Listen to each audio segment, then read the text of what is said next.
Yes, hi. We will strive to finish the whole topic of periodic table reactivity series today because we've already been through a significant part yesterday. So all these slides is here. I will also upload it in the Google Classroom lah, so you can refer to it if you want to. So there are four main things in this reactivity. Okay, actually no, it starts off at the start. So we talk about, remember this, the property of alkaline matter is is smooth like butter, no? Yeah. So that remains. These are some properties. So down the group, the density increase. Obviously lah, your mass increase ma. Yep. And then the reactivity, remember? We talk about it. Your metal plus water give you your alkali plus hydrogen. That hydrogen is an explosive gas. That's why you can potentially have all those things. Then we also in class, remember Patricia took the picture and sent our class chat group, the one that summarizes how do you explain the reactivity question, the 2 marks. So all those are true, but we haven't really talked about halogen. So group 17 element is not called halogen, so we'll talk about it first. So group 17 elements are called halogen. If you truly don't know the name, it's not so much of a big deal, but it's still good to know. So group 17 elements are called halogen. They are non-metals.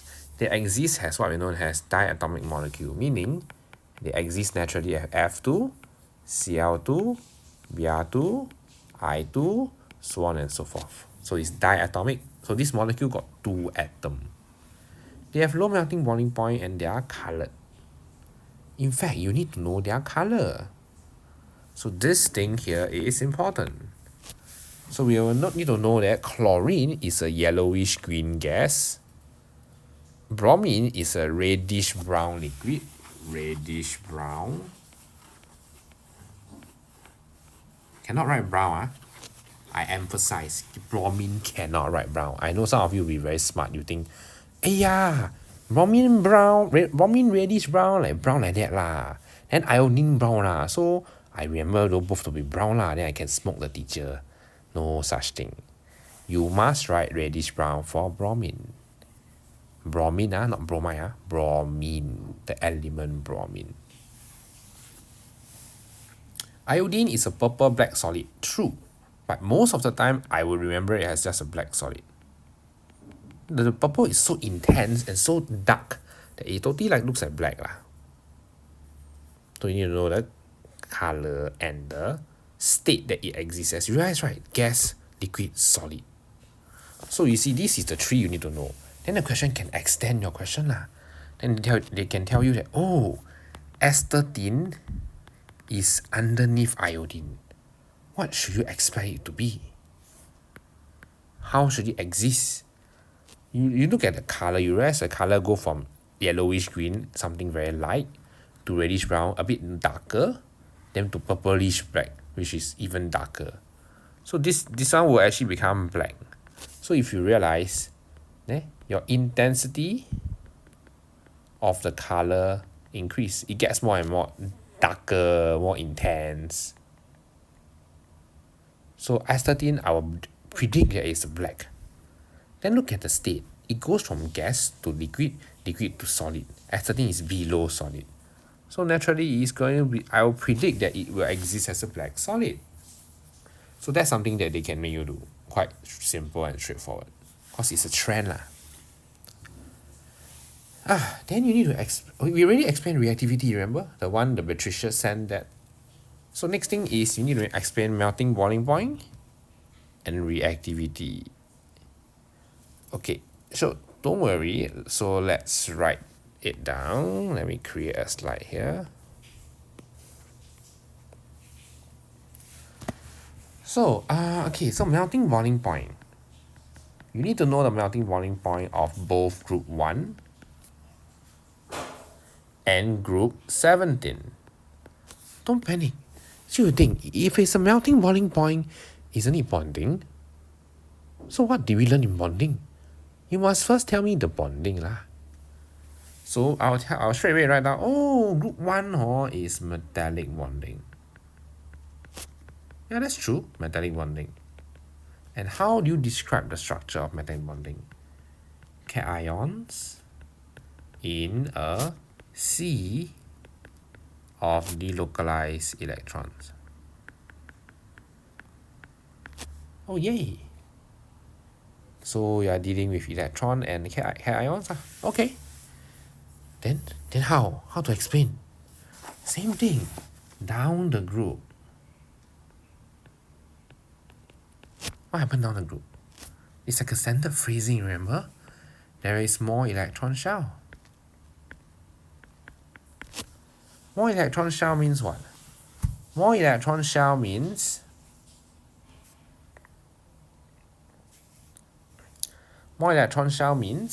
remember the analogy thing? Remember I was here. I'm in the nucleus. Then you have your classmate sitting here. This is like classmate, I can't draw for nuts. So this is like the first row, or like the first electron shell lah. So you have more classmates or more row or more electron shell, what happened to the attraction? Further away, right? I can't reach them, right? Remember that? So you tell them lah.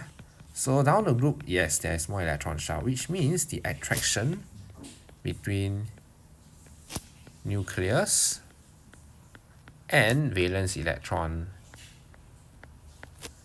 weaker. Okay, so weaker lah, down the group, weaker attraction. Okay, that's fine.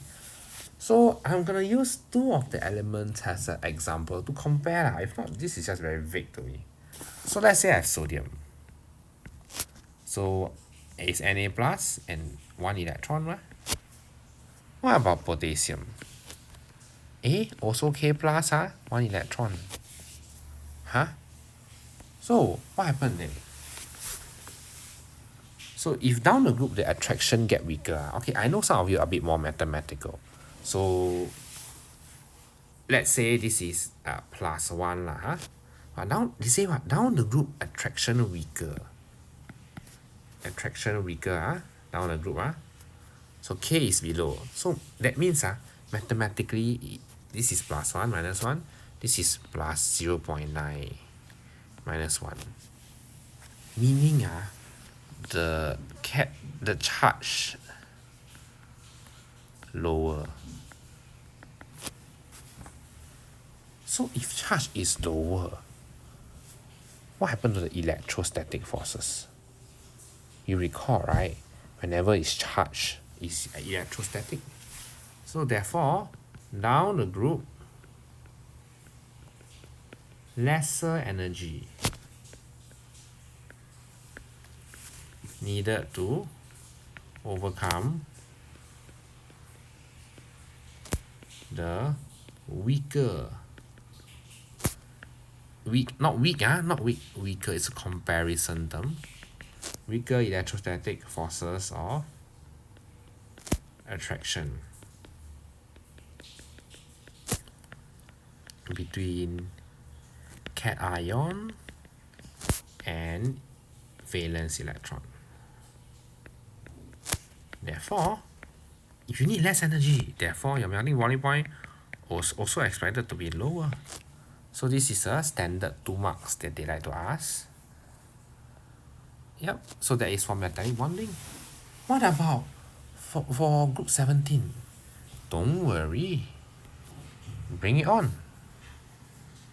So group 17 means you're talking about chlorine, bromine, iodine, right?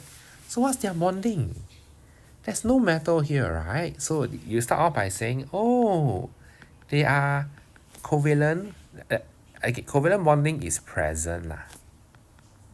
Again, I'm very careful. I cannot say covalent compound. Cl2, Br2, I2, they are all one kind of element. They're element, they're not compound. So covalent bonding is present. They exist as simple molecular structure. Yay, simple molecular structure. Yep. So, what next? If you recall, we learned before, right? For covalent, for simple molecular, is your weak IMFOA. Sounds familiar, right? And you recall, weak IMFOA is affected by electron, or rather the mass. So I will tell them down the group, again, more electron shell, which means the mass, or rather the molecular mass, increase. Then I'll continue and say that, oh, therefore, more energy needed to overcome the stronger, not strong, stronger intermolecular forces of attraction between molecules.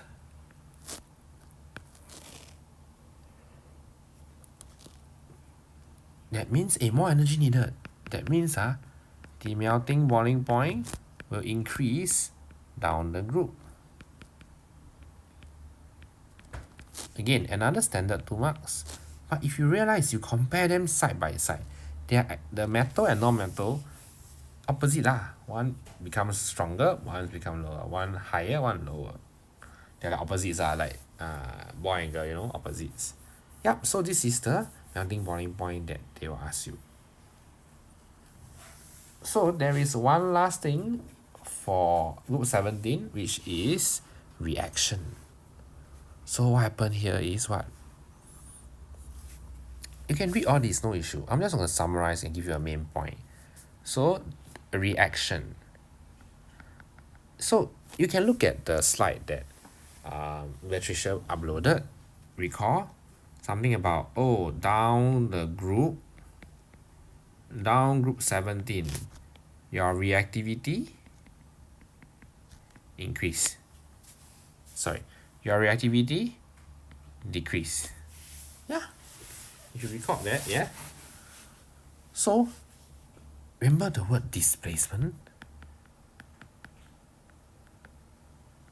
What's displacement? Displacement is the more reactive what? The more reactive element. In my words, kick out the less reactive element, basically in the ion, and takes its place. So yes, often right, we use this in terms of our reactivity series. You're absolutely right. Please continue. That is correct. But can displacement also happen to non-metal? Can. So if I have Cl2 plus Ki,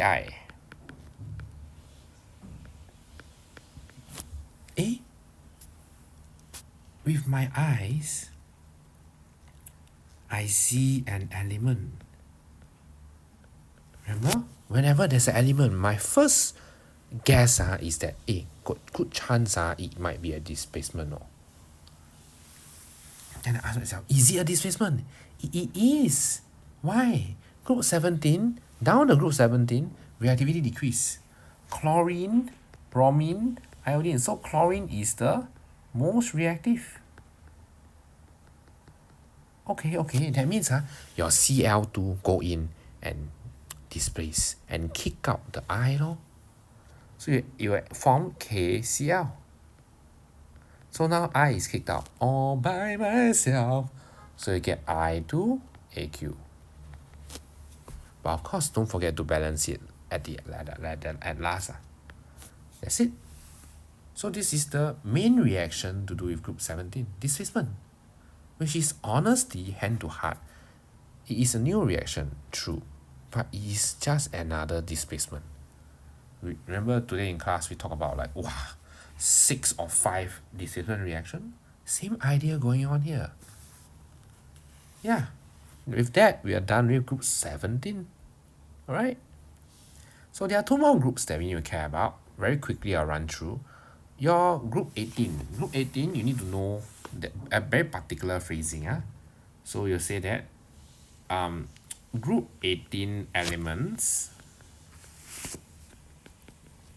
have full valence electron shell. So what? So there is no need to gain electron, lose electron, or even to share electron. Therefore, it just unreactive as a result. So this is a very common, usual 1 to 2 mark explanation they like to test. So that's the main thing for noble gases or group 18. They just don't react. They just like that.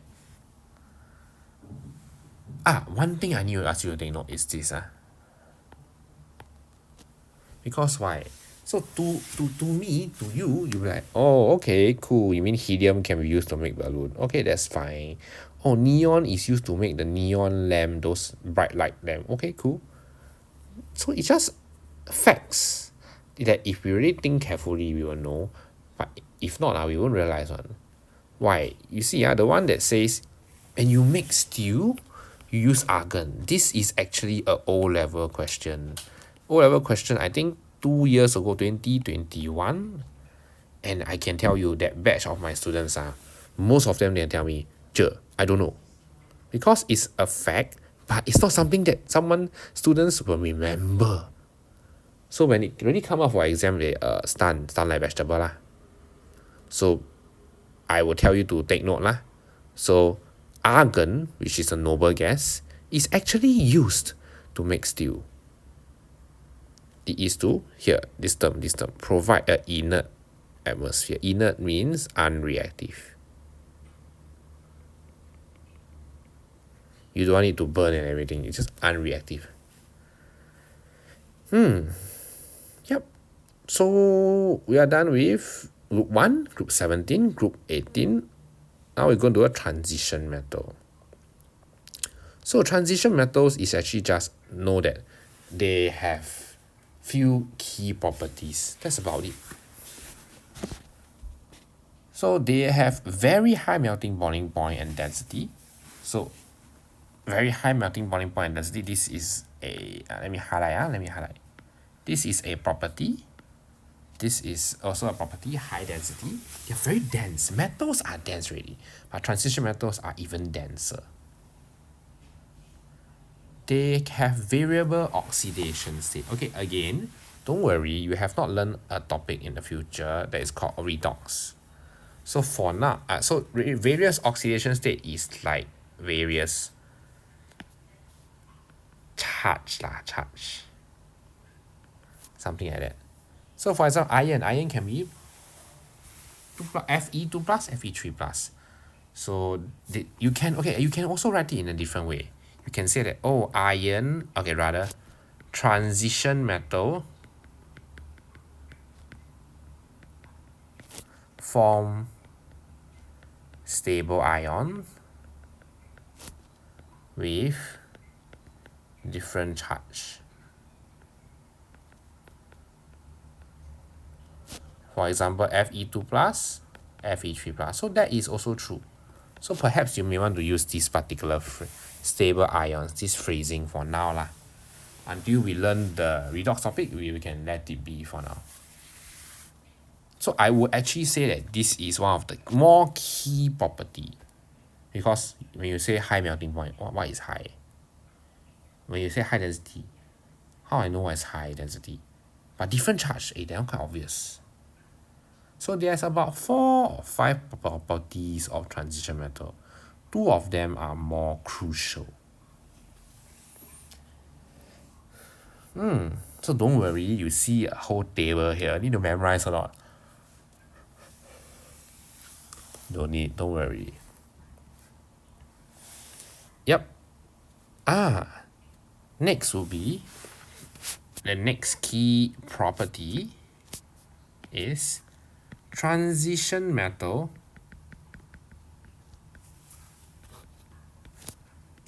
and transition metal compounds. That means the compound that has transition metals, they are usually colored. Again, I won't say it is 100% of the time, but yes, they are usually colored. So this is actually quite a key property. You see something that's colored, very high chance it's a transition metal. Very high chance. And next important property, but I won't say key, is this. They can act as catalysts, or rather, they can speed up the reaction. But then again, how do you know if it's a catalyst? If the question don't tell you, you know meh? Don't know sia. So it's important. It is indeed a real property, but it's not something I can remember. Maybe they give me data, then I can figure out from there. So be it. So these are some of the key things. You can form stable ions of different charge. They can form colored compounds. They are usually good catalysts and high density, high melting point. So these are the few key properties. And that's all you need to know for transition metals. With that, we are done with the periodic table segment. We're going on to your reactivity. So again, I will leave all these slides here. You can take a look. But remember, today in class, I already went through some parts, right? I proved to you that, yes, there's 7 reactions. Very scary. But as long as you remember the idea of displacement, the reactivity series, hey, most of them can be solved. We even spend some time to write equations, right? So that is still valid. Please, by all means, look through these slides, no issue. But the summary point is here, basically. So first and foremost, you need to remember your reactivity series, right? So your reactivity series is, this is reactivity. Okay, it's a bit small. Let me zoom in. Reactivity of metal, right? So you have your P, potassium. Please stop, sodium. Calling. Oops, not calling. Oops. Where's my eraser? Please, calcium. Please stop calling me magnesium. Aluminium. Zombie. Sorry, cute zombie. So where's my cute? Carbon. Okay, don't get me wrong. Carbon and hydrogen are not metals. They are just in this series to make your life easier. Remember I proved it in class, right? Can really memorize less things as a result. Cute zombie, zinc, iron, like, lead, hydrogen, copper, silver, gold. Are there other metals out there? Of course. Are there other variations of this series? Of course. Do you need to worry? Don't need. They'll give you data lor. Yeah.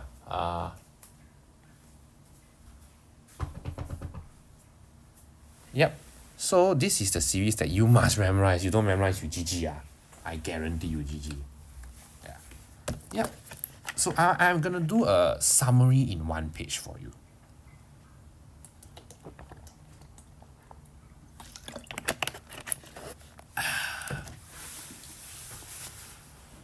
So yes, you technically only need the series. Everything else can. Yes, you're right. But I'm still gonna write it out for you, okay? So first reaction is your metal plus acid. We know, right? Acid plus metal give you salt plus H2. Yeah.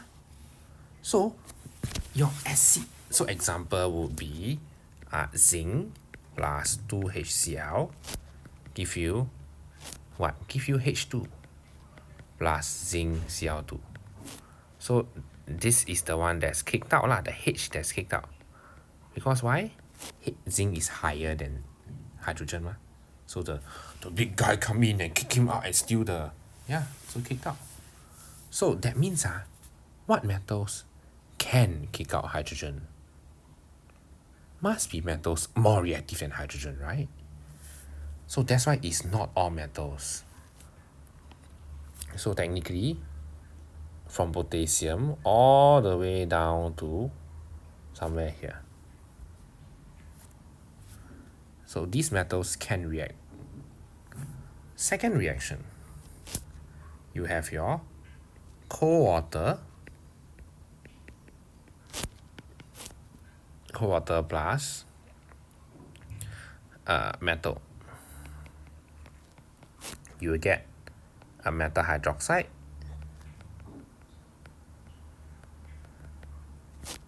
plus H2. So this is the one that remind you of your group 1, isn't it? You learn it in group 1 ma.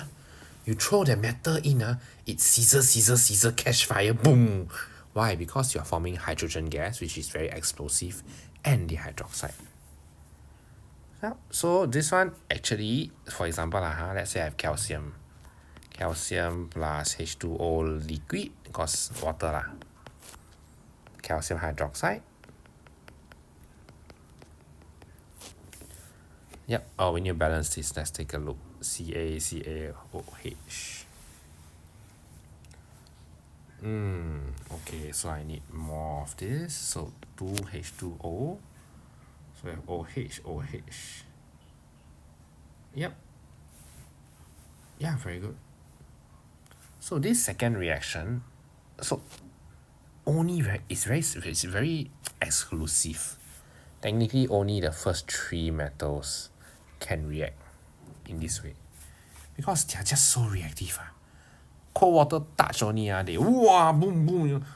Yeah, so they are the 3 special ones. What about the rest? You need to use steam, which is higher temperature.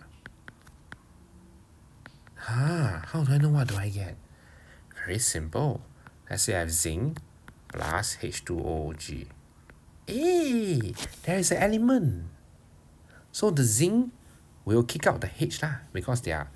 That means you will get H2. So this is the one that kena kicked out. Then you have ZNO. So steam plus metal, you get metal oxide plus H2.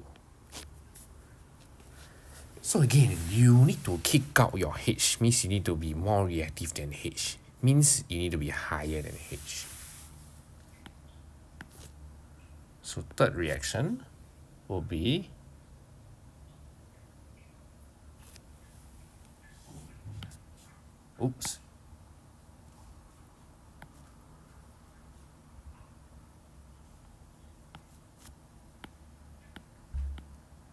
Yep, so this is this. So I have a question for you. Does it mean that if I have potassium, I cannot throw potassium into steam? Or rather, when I throw potassium into steam, no reaction. No, potassium with cold water, very dangerous, very explosive. Imagine potassium with steam, even higher temperature, you boom even more. So potassium can react with steam. It's just that it's really not safe. Let's put it that way. Can react.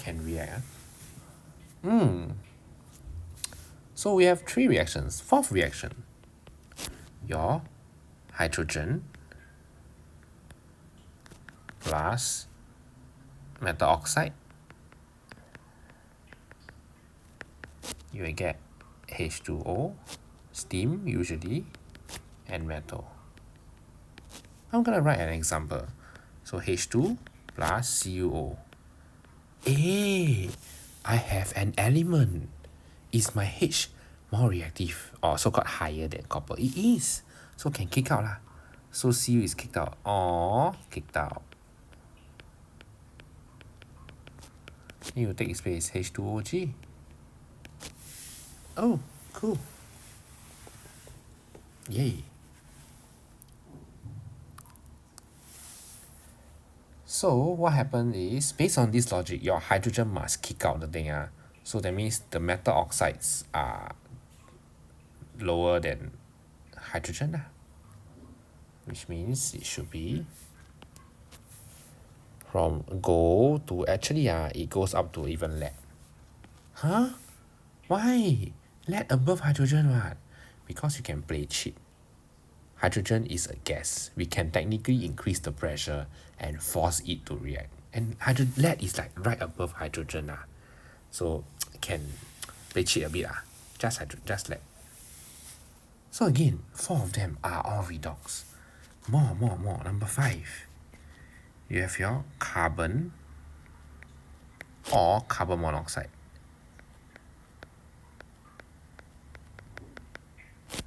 Plus metal oxide.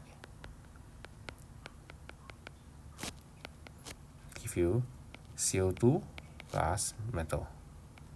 Okay, don't need to worry. So for example, I have CO, or which is like C plus Fe2O3. Hey, I got my C or CO, which is carbon is above iron. So kick out. So what's kicked out? Fe kena kicked out lor.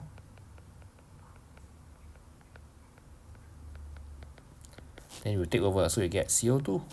Then you balance this thing. Yep. So this would be a color of. So for carbon to kick it out, or carbon monoxide, carbon must be more reactive than them. So technically it's anything from below carbon. So zinc oxide, iron oxide, they can all can react. Oops, no space. Let me increase the space. Okay, number 6 reaction. It is your. Okay, number 6 is very generic. Or very general. So it can be, and I give you 2 examples. It can be just a piece of zinc. I dump it in copper sulfate.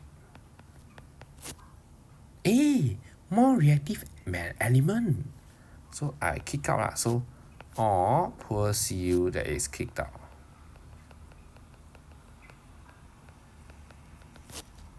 Then you have ZnSO4. Very simple equation. But since we are already at this, you actually can tell me, for this case, what are the observations?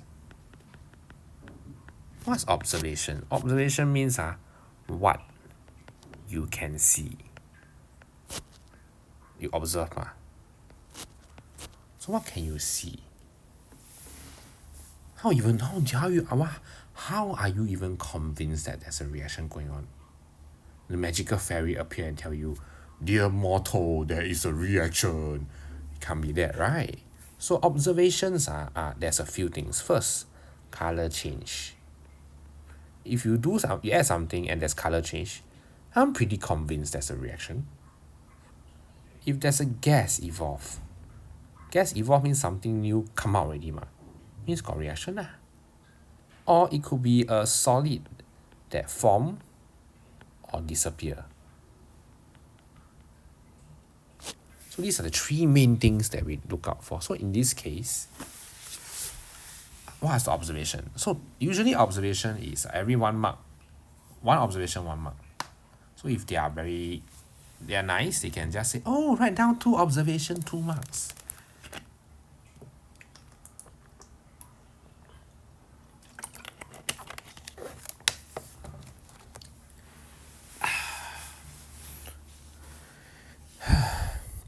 Okay, so you can see pure copper is formed.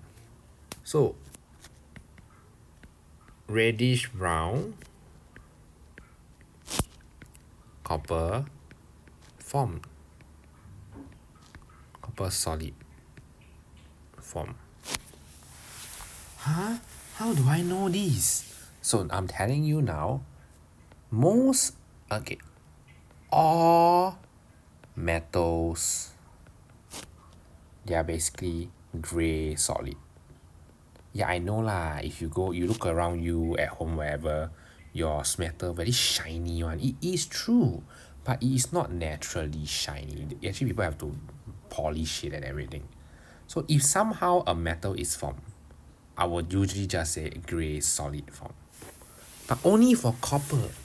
Copper has a very special color, reddish brown. So that's 1 mark already. What else can I say? I can say copper 2 sulfate is actually, this is actually a blue solution. And this is a colorless solution. So that means initially the water, the liquid is color blue. Now become colorless. So technically, blue solution turns colorless.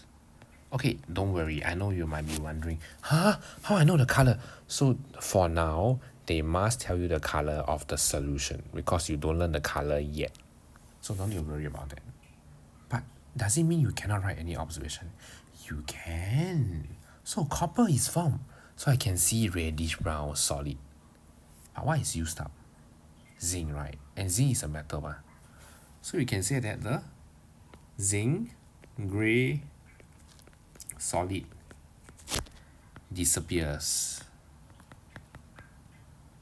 Or so-called it does dissolve in some sense. Or it becomes smaller. Smaller where? Smaller in your solution. That is something you can see. You throw the solid in, it reacts. You can see the solid getting smaller and smaller, isn't it? If you throw a piece of sugar into some tea or something, your sugar cube becomes smaller and smaller. It's true. So there are 3 observations here. You can based on what we learned so far, you can give me 2 of the answers. I give you another general situation. A similar one, just to allay your fears. So perhaps I have Mg plus maybe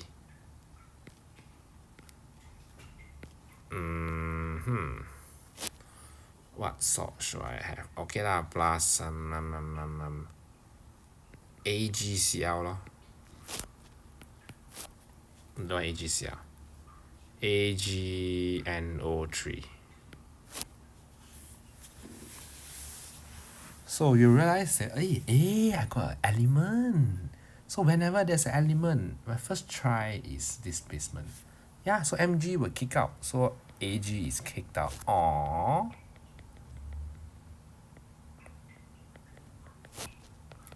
Then you have Mg, NO3 too. Then you remember to balance it last. And 2. So in this case, what could my observations be? A number of observations. First, you can tell me that silver is formed, right? So you can say gray solids, silver solids form. That's one. Solution color wise, we don't really learn, so don't worry. You can also tell me this thing.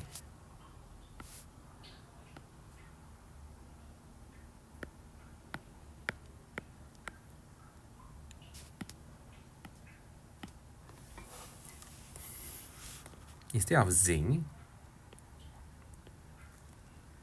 you can just say that Mg gray solid disappear. It becomes smaller in the solution because we already So these are some observations you can write.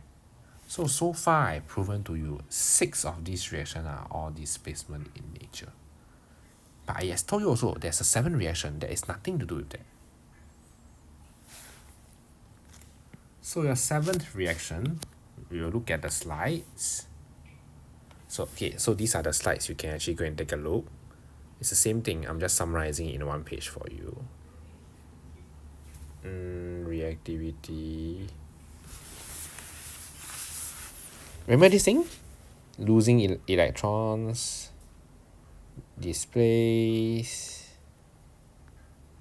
Metal displacement reactions are redox. Yeah, we don't need to learn about redox. Don't worry.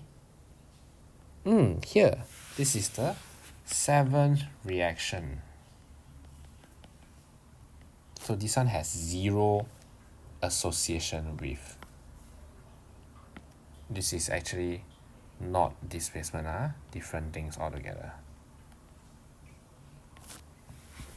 As the name suggests, this is actually also known as thermal decomposition.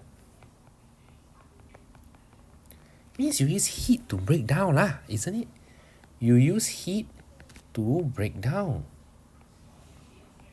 That is what it means, isn't it? So this one, the key idea here is this. The key idea here is this. The more reactive the metal, the harder it is for the carbonate to decompose. Why? It's okay, so I use K lah. K, the most reactive metal. So K, when you react, you get K plus lor. So we know K is the most reactive metal. That means K will react. K will die must react. That means I will have, so K will want to become my K plus very much, very much. So in a sense, K plus is the more stable form, I guess, you know. So if it's already K plus in the salt, do you think you want to go back to K? Never, man. Yeah. So the trend here is the more reactive the metal, the harder it is to let it decompose and go back to its original form. So much so that these two never ever getting back again. Never ever get decomposed. So basically, your top two metal potassium, sodium, group 1, never ever getting this decomposed. The rest will decompose. So that's the 7 reaction you need to know. And this has zero connection to displacement. With that, we have completed 7 reactions. Wow. Okay, next one. So metals, actually, they are very important obviously. But actually, very little metals naturally exist as the metal. That means if I go to some random place and start digging from the floor, I will get some solid some things, but they are not pure metal. They are usually in the form of ore. So technically, so this is quite important. The idea is here. So technically, okay, everything can be gotten using electrolysis. But electrolysis means what? Using electricity to break down. Which is very expensive. So yes, everything can electrolysis. But the point here is that the metals that are not so reactive, I can find the cheaper method. I just add carbon and react lor. But the more reactive one, no choice, man. Nothing can react with it. So the more reactive ones, they have to use the worst case scenario electrolysis. So it's linked lah. The more reactive the metal, the harder it is to get the metal.